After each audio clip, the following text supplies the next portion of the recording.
Bismillahirrahmanirrahim. Assalamualaikum warahmatullahi taala wabarakatuh. Salam sejahtera dan selamat petang pada seluruh rakyat Malaysia. Bersama dengan saya petang ni ialah Datuk Dr. Nur Hayati Rosli dan Dr. Hisham Shah. Kementerian Kesihatan Malaysia ingin memaklumkan bahawa pada hari ini bilangan kes yang sembuh daripada jangkitan COVID-19 adalah sebanyak 1,010 kes. Ini menjadikan jumlah kumulatif kes sembuh sepenuhnya daripada jangkitan COVID-19 adalah sebanyak 98,228 kes, iaitu bersamaan dengan 81.3% daripada jumlah keseluruhan kes. Pada hari ini, 4 Januari 2021, Malaysia telah merekodkan kes harian sebanyak 1,741 kes. Ini menjadikan jumlah kes positif COVID-19 di Malaysia adalah sebanyak 120,818 kes.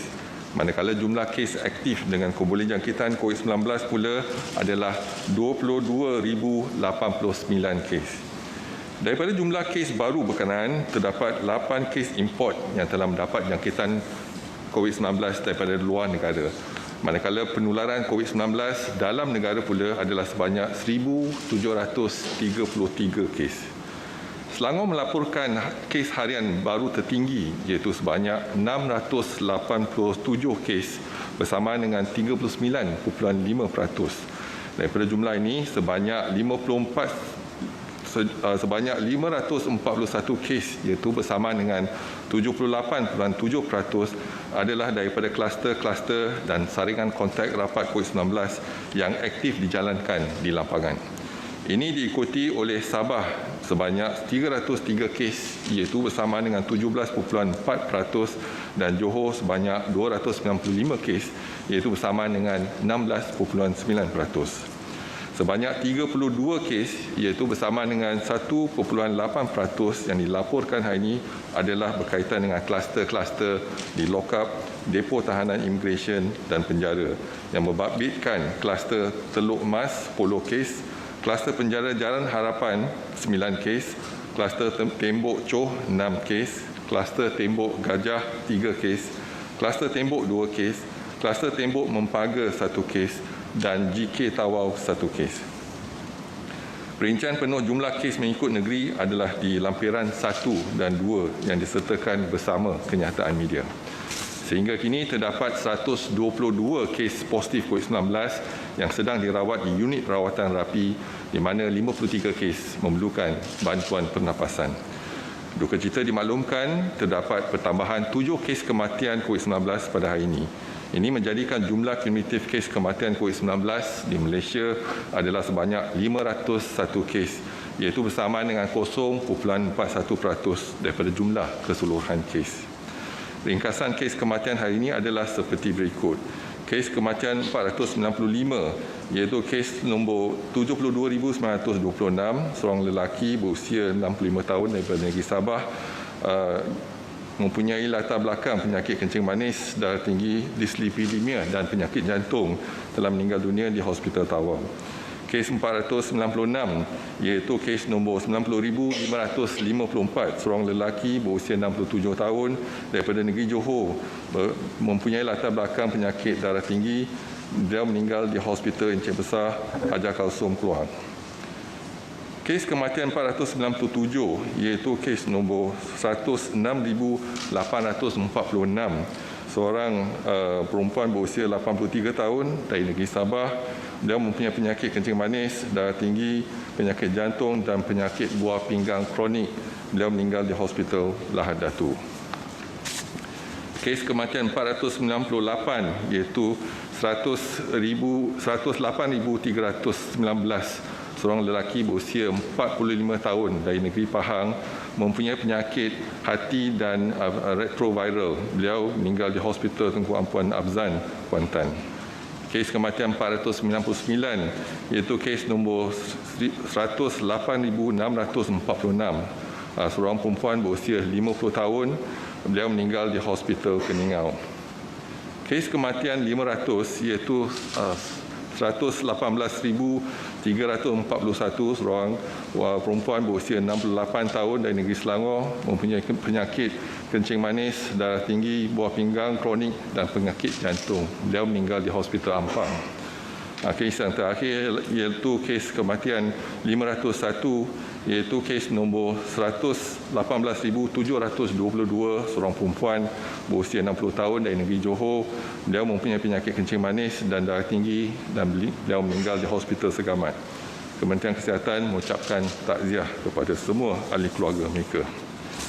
Kementerian Kesihatan juga ingin memaklumkan terdapat 5 kluster baru yang telah dikenal pasti pada hari ini. Kluster yang pertama ialah kluster Jalan Duyung. Kluster tempat kerja ini melibatkan daerah Kelang di Selangor. Kes-kes bagi kluster ini telah dilaporkan positif COVID-19 mula pada 31 Disember 2020 melalui saringan bersasar di sebuah syarikat. Sehingga 4 Januari 2021, sejumlah 536 individu telah disaring di mana 110 kes telah dikesan positif. Kluster kedua ialah kluster Pasar Jalan Sentosa.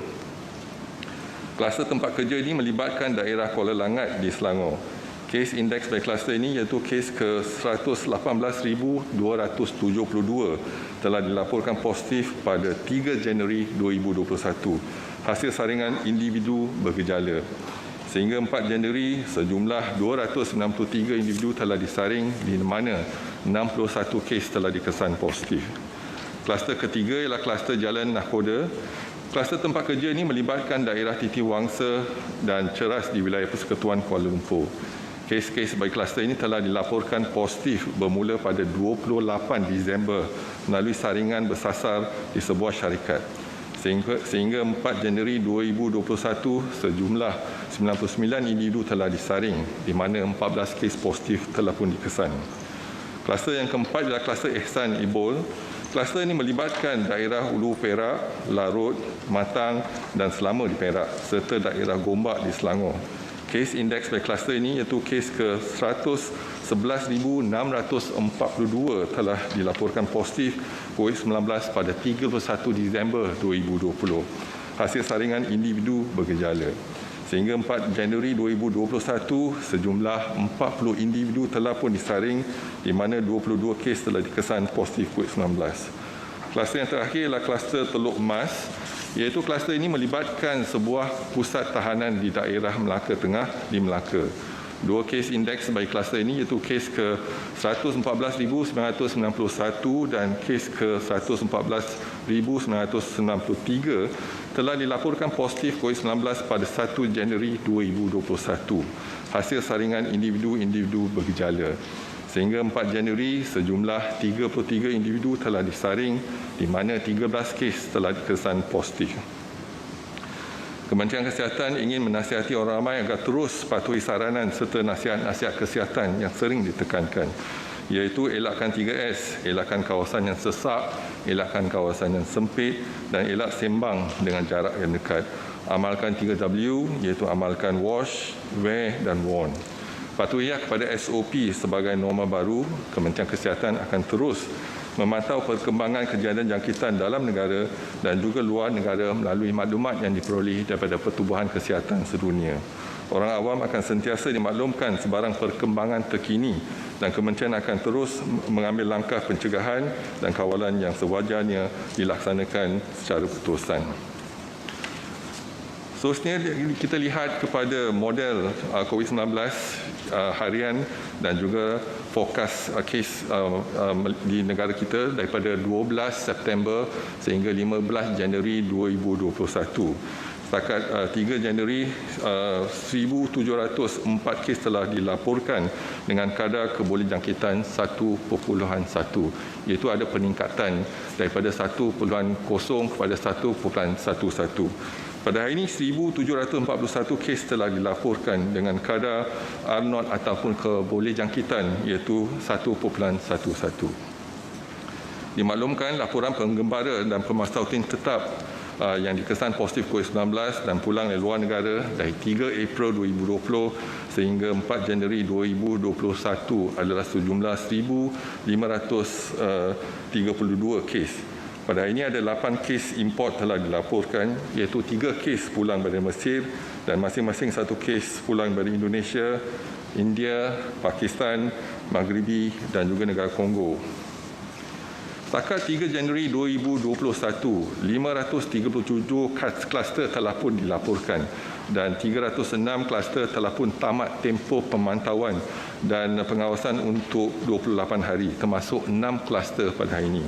Kluster yang pertama yang telah tamat ialah kluster Batu 9 di Selangor, melibatkan 29 kes dan tiada kes kematian. Seterusnya, kluster Sagu King di wilayah Persekutuan Labuan melibatkan 414 kes, iaitu 269 warga negara dan 145 bukan warga negara dan 2 kes kematian. Kluster yang ketiga ialah kluster Monsun di Petaling, Selangor, melibatkan 20 kes, iaitu 18 warga negara dan 2 bukan warga negara dan tiada kes kematian. Kluster keempat ialah kluster Buntar, melibatkan 252 kes, iaitu 247 warga negara dan 5 bukan warga negara dan 4 kes kematian. Kluster yang kelima ialah kluster Sky Chocolate, iaitu di wilayah Persekutuan Labuan, melibatkan 54 kes, iaitu 40 warga negara dan 14 bukan warga negara dan juga 1 kes kematian.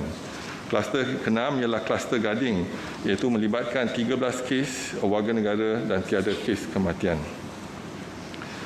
Laporan kluster COVID-19 yang aktif di Malaysia sehingga 4 Januari 2021 adalah sejumlah 231 kluster, termasuk 5 kluster aktif yang dilaporkan pada hari ini.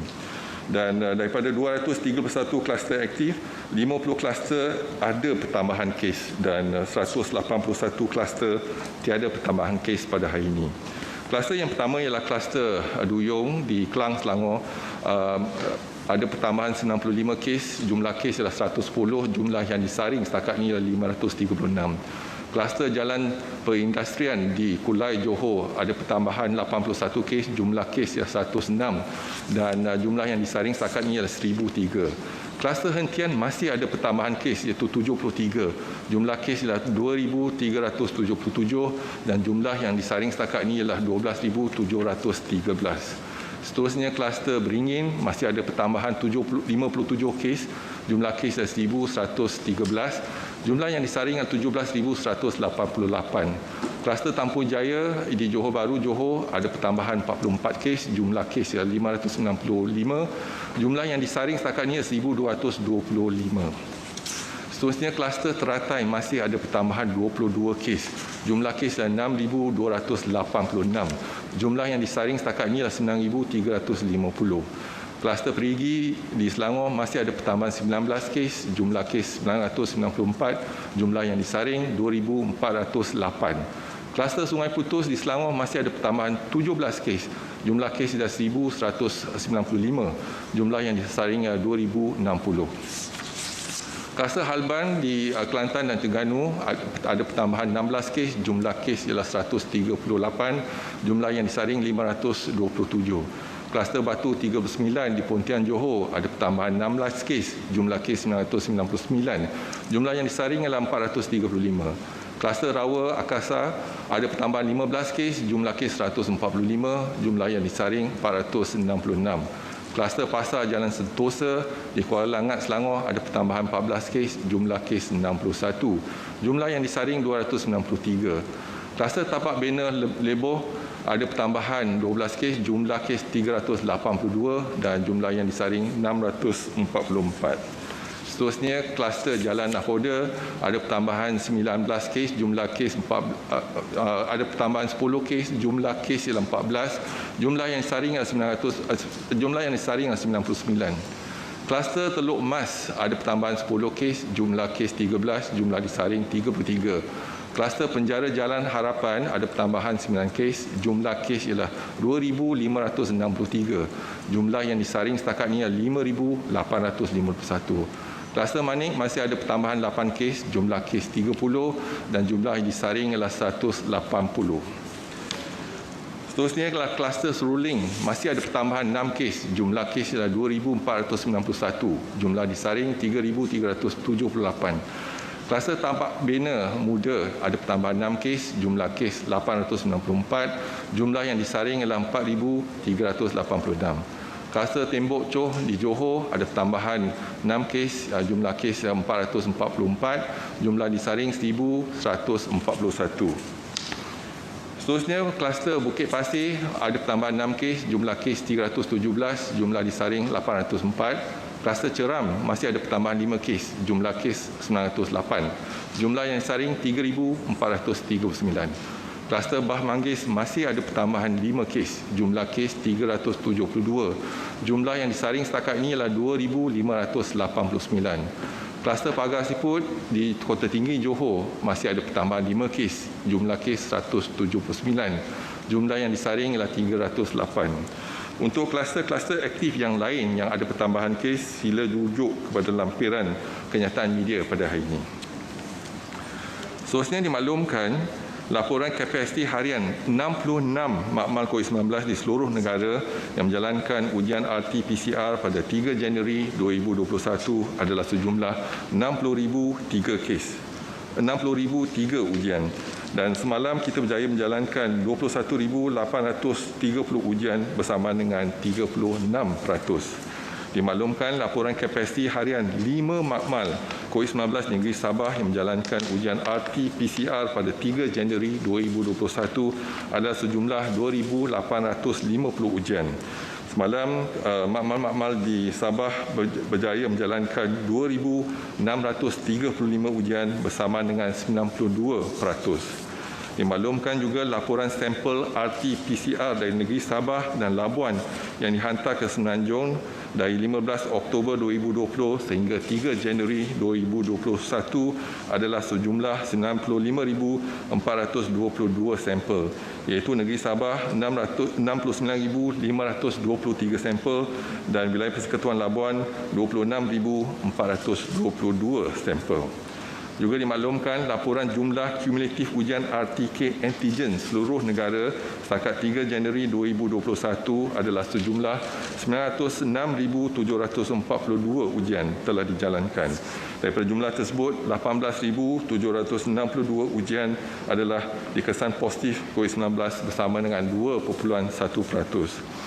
Dimaklumkan juga laporan jumlah kumulatif RT-K antigen untuk negeri Sabah sahaja setakat 3 Januari 2021 adalah sejumlah 309,352 ujian. Daripada jumlah tersebut, 11,949 ujian dikesan positif COVID-19 bersama dengan 3.9%.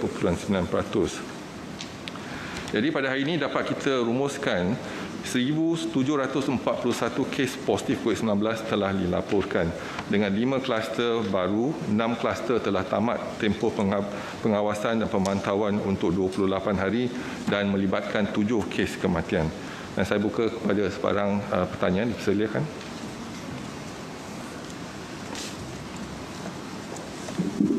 Assalamualaikum Tan Sri. Dua soalan daripada Bernama. Sebelum ini KKM ada berkata yang bahawa sistem kesihatan awam masih mampu bertahan dari segi kapasiti, tetapi individu yang positif COVID pada tahap 1 dan tahap 2 yang dinasihatkan untuk kuarantin di rumah. Ini mengeluhkan rakyat yang mula mempersoalkan tentang kemampuan sistem kesihatan ekoran peningkatan kes setiap hari. Dan soalan kedua ialah satu garis panduan inkubasi oleh The International Federation of Red Cross IFRC menyatakan individu didapati positif pada hari ke-10 walaupun saringan pada hari ke-5 adalah negatif. Dan negara Hong Kong juga meningkatkan tempoh kuarantin dari 14 hari ke 21 hari ekoran mutasi baru.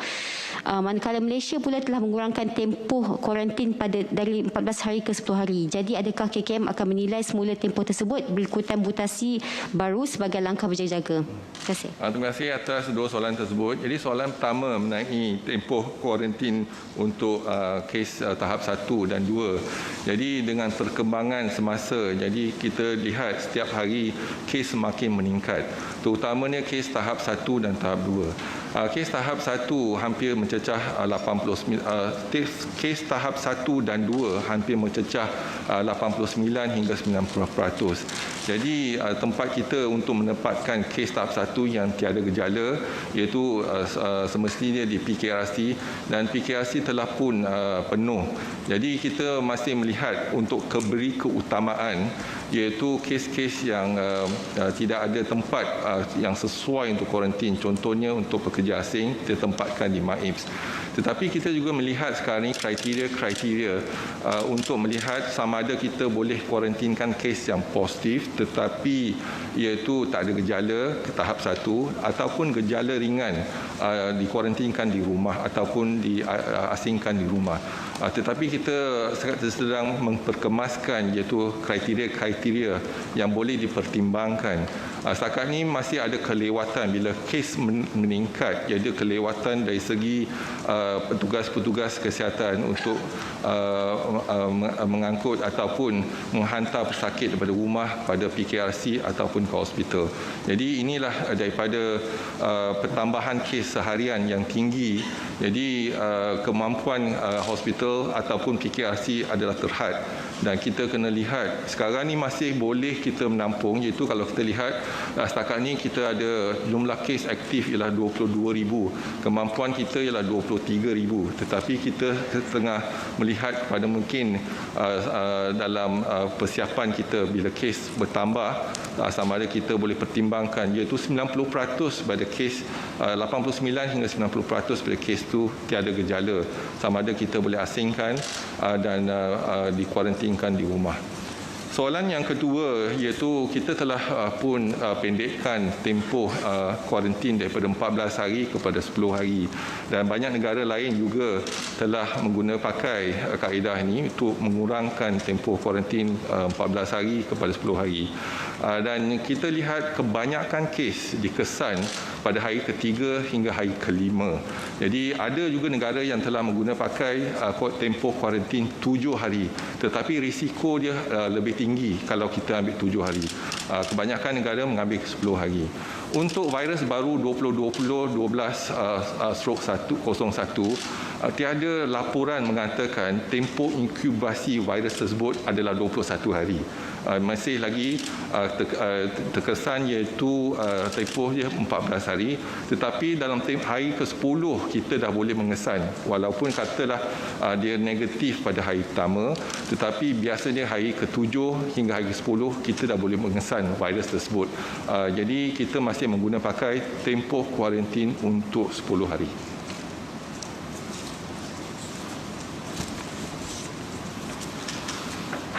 Good evening, Tan Sri. I have two questions from China Press. First question is from 7 December 2020 to today, how many clusters formed due to cross-border or cross-state and social activities?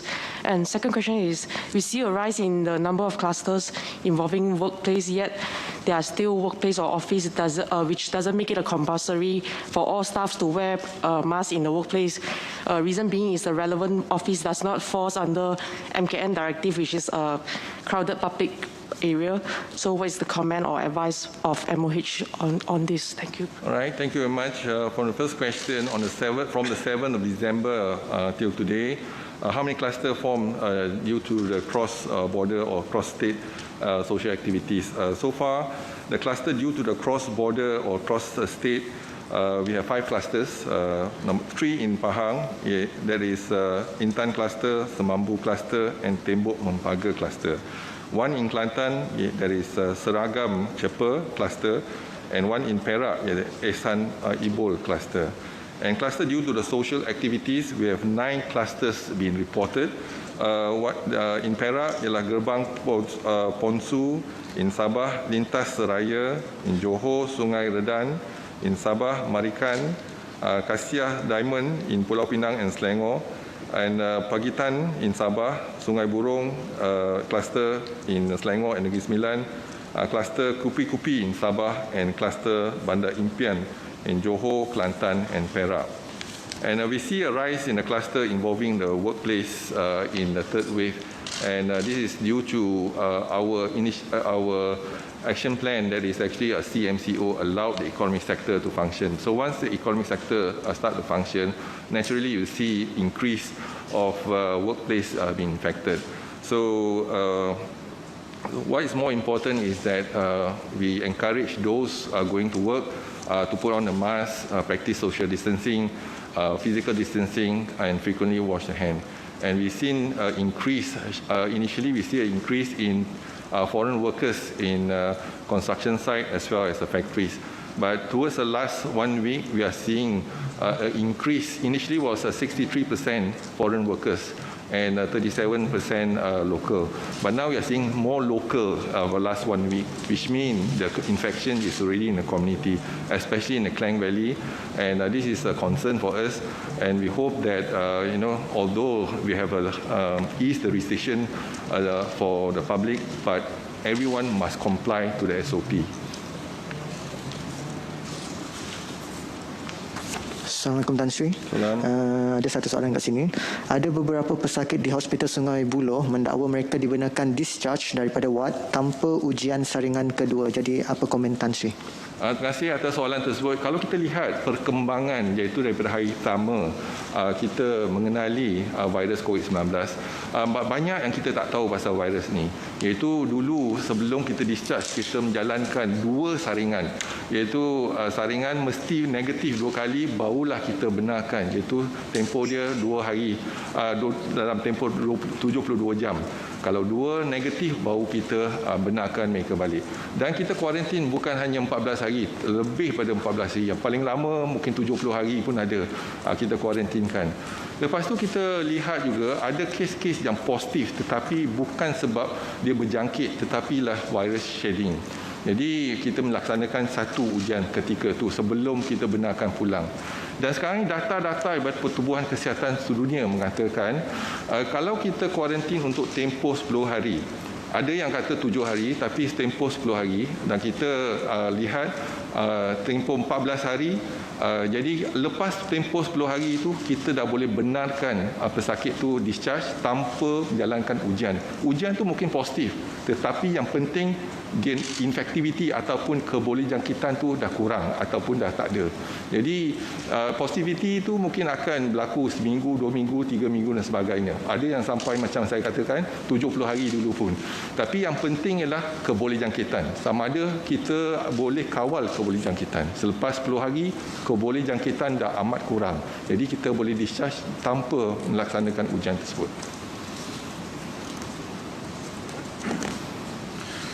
Good evening, Tan Sri. I have questions about the vaccination program. Has MOH started preparations to identify the first few people who will be taking the COVID-19 vaccine besides the Prime Minister? And also, can Malaysians with proof of vaccination in Singapore be allowed back to Malaysia? And if so, what is the SOP? Thank you. Thank you very much. We are still studying the SOP regards to the vaccination. And at the moment, only one company has submitted the dossier to NPRA, so we are looking into the safety, efficacy, and etc. In the meantime, one committee is looking into the priority to certain groups for the vaccination. First, certainly, frontliners will be the one, and then followed by healthcare workers, frontliners and healthcare workers in other agencies as well. So that's our priority. Then we'll move on to those with the comorbid, for example, and looking into it. So we are planning it. So we have our strategy now in discussion. So we have not announced it. Perhaps another week or two we'll make announcement. After all, the vaccine is not here yet. So we expect the vaccine approval will be probably end of February. Or perhaps we will start vaccination in March also. So it depends on how fast the company can respond to the questions and the issues raised by NPRA and the companies. We are waiting for the response from the company, and then we will proceed from there. So it's still very new. It's still we are still discussing, and also we are observing closely. At the moment, it's not an immunity passport, meaning when you are in fact vaccinated, that means you can travel anywhere. No, it's not an immunity passport yet. So we still need to look into the efficacy and the safety of the vaccine, and time will tell. Probably another 4 to 6 months, we will see the outcomes, and then the decision will be made then.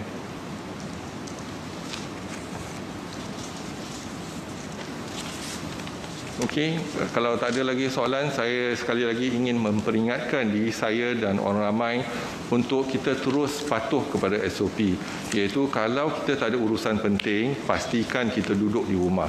Kalau kita ada urusan penting di luar, kita kena patuh pada SOP, iaitu memakai penutup muka, sentiasa mengamalkan penjarakan fizikal sekurang-kurangnya 1 meter dan pastikan kita sering mencuci tangan dengan air dan sabun ataupun dengan sanitizer.